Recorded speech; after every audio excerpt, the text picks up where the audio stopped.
Charles Bronson, born Michael Gordon Peterson in 1952 in Luton, England, grew up in what was described as a stable, working-class family. His early life showed little indication of the notoriety that would follow.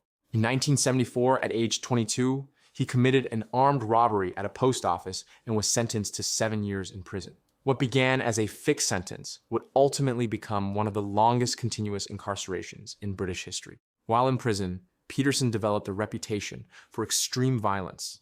He assaulted fellow inmates and prison staff and carried out multiple hostage-taking incidents. His behavior led to repeated transfers between prisons and increasingly restrictive conditions. In the 1980s, he adopted the name Charles Bronson, inspired by the American actor.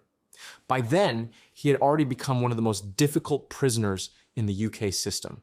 In 1988, after continued violent incidents, he was transferred to Broadmoor Hospital, a high-security psychiatric hospital. He spent several years there following a diagnosis of mental health disorders, but continued to display disruptive and violent behavior, including rooftop protests and further hostage situations. He was eventually returned to prison, where the pattern continued incidents, followed by stricter containment. Over time, he was placed in some of the most secure environments available, including close supervision centers and units within prisons, such as HM Prison Wakefield. Much of his later life has been spent in segregation, often isolated from other inmates.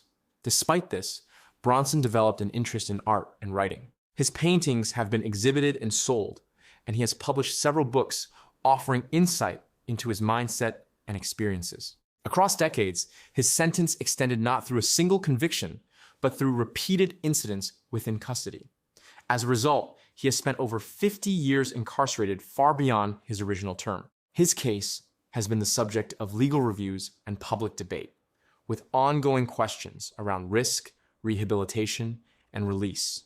Without closing, a life that began with a 7-year sentence has stretched into a lifetime behind bars.